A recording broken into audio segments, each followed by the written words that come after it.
stop blaming capitalism for everything and saying socialism is the end of the world, okay? I want to clear up some definitions, some very basic definitions of capitalism, socialism, communism, kind of talk about what we see on the internet versus like real life, because I think people have this whole thing all confused, okay? So let's talk together and have an open discussion about these topics and why America is not necessarily any of the three.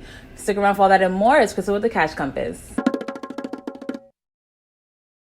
All right, welcome back. I am here to teach you all the things that you should have learned in school about money, but for whatever reason, they forgot to mention it. Please be sure to subscribe because we talk about everything from personal finance to investing into the economy. Let's get into it. All right, capitalism is not the reason for your failed relationships, okay? It is not the reason why your credit score sucks, all right? I feel like a lot of people have misplaced anger, which I get it, it's COVID. It's a lot of things going on right now, so we are stressed out, okay? But stop blaming capitalism for everything. The internet is a very fun place, okay? Let's go over some things that people are thinking capitalism is, and then we'll actually sort out what it really is. All right, first one. The customer is always right. It's just another gaslighting tactic brought to you by stars, capitalism, and other, well, you see what I'm saying. So let me get this straight.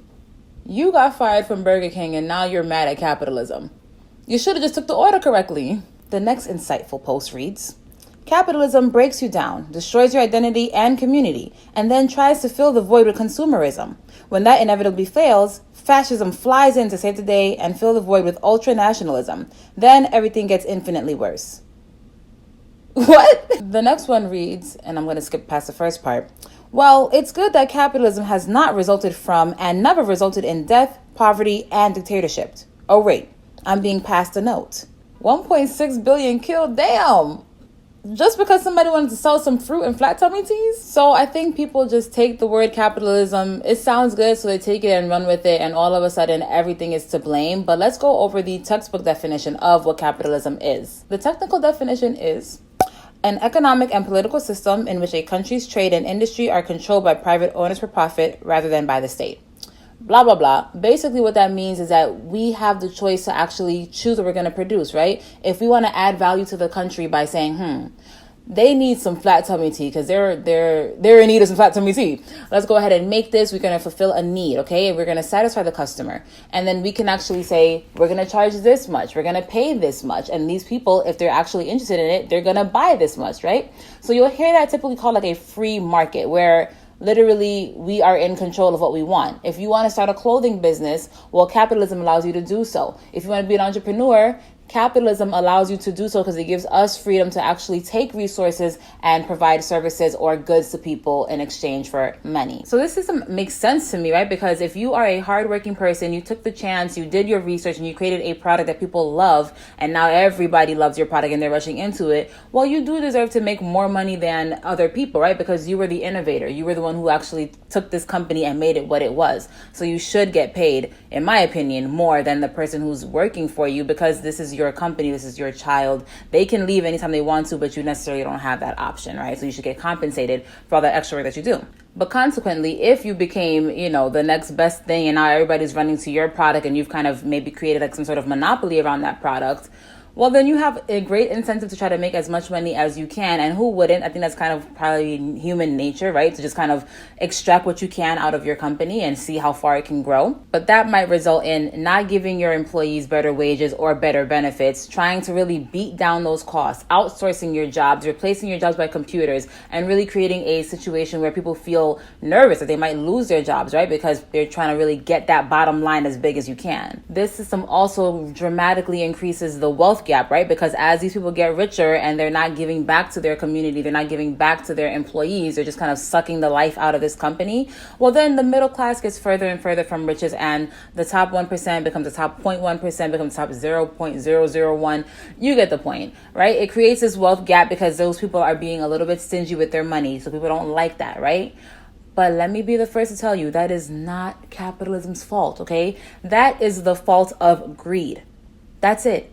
stop blaming capitalism because that's just the individual, and it doesn't matter what we have. If we have capitalism, if we have socialism, if we have baptism, I don't know.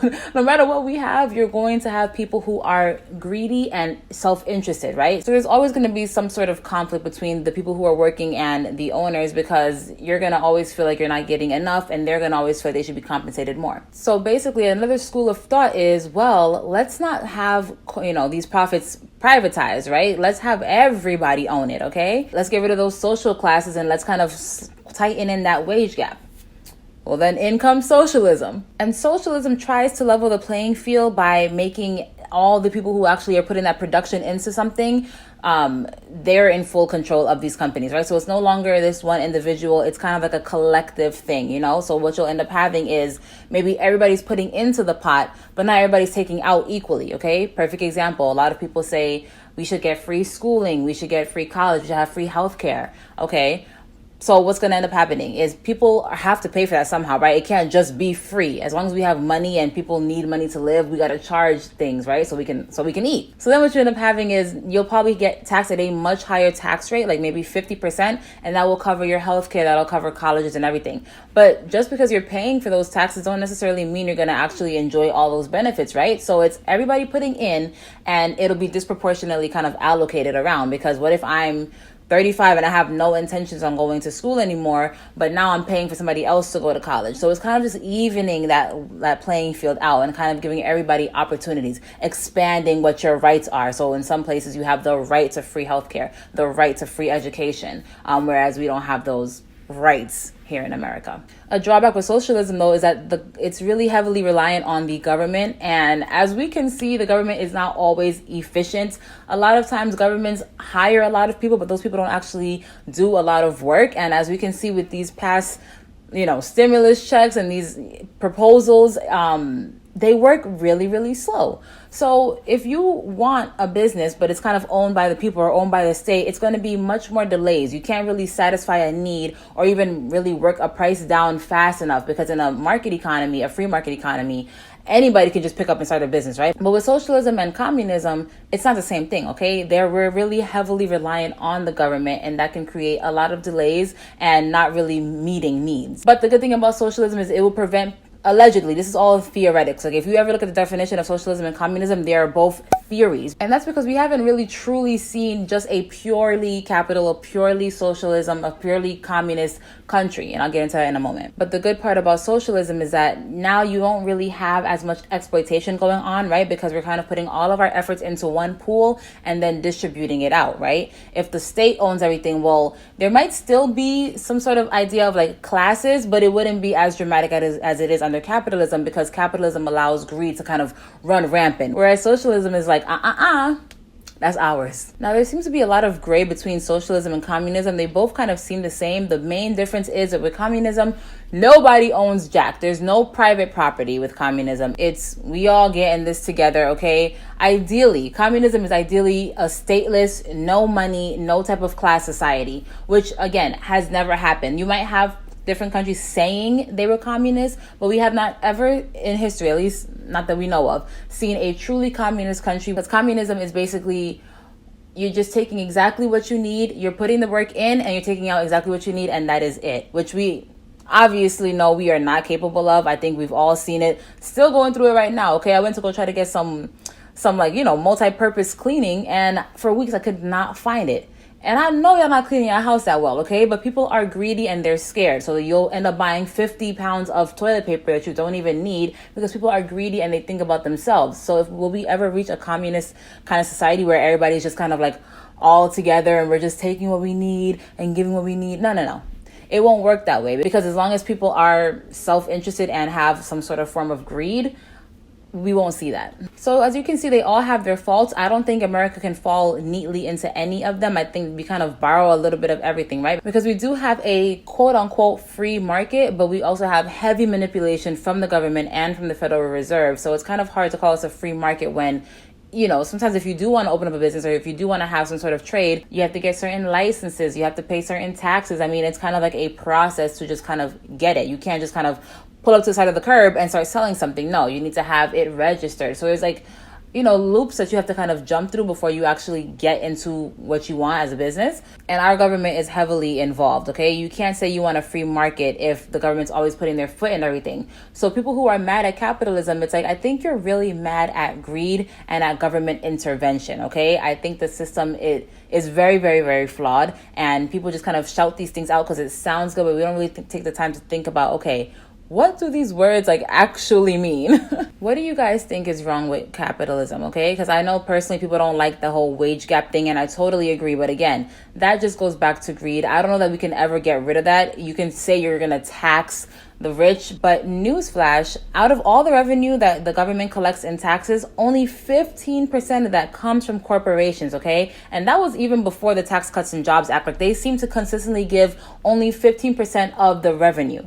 So what does that mean? That means the workers are paying the majority of the taxes. You can tax the rich as much as you want to, but the tax code is written for the rich. The tax code is written to benefit those who know how to understand it and know how to set their business up in a way that they can deduct a lot of different expenses, okay? Trust me, I know this. There are plenty of corporations paying way less taxes than you and I, okay? We might be in the 20%, maybe if you're unlucky, maybe you're getting 30% of your taxes, 30% of your income tax, whereas companies can get an effective rate of less than 10%, okay? They know the tax code. So you can't get mad at the wrong part of the system, right? The system is not, it's capitalism's fault. No, things are structured to benefit the rich and keep them even richer. I personally value being able to go out and kind of do what you want to do as far as creating businesses, and I wouldn't want something like socialism, because while I do think it might tighten that wage gap, who knows for how long? Because there's still people who are going to be in charge. You can never really get rid of classism. People are going to always try to put themselves above you, okay? If it's not about money, it's going to be because of your looks or your religion. Like, no matter what, people set up classes. So I don't know what we're trying to get rid of with saying we don't want capitalism or we want socialism or making any of those three things bad. Personally, I think that they can all have benefits and they can all have a place in this world. It just depends on the kind of person you are. But I do want to hear from you guys. What do you guys think would make the most sense for America or for whatever country you're in? But that will do it. If it's video, then please like this video and share it with your friends. You are supporting my channel when you do like and share, so thank you so much. And if you have nothing else going on, you know what to do. Go ahead and binge watch me. And until next time, keep your money up.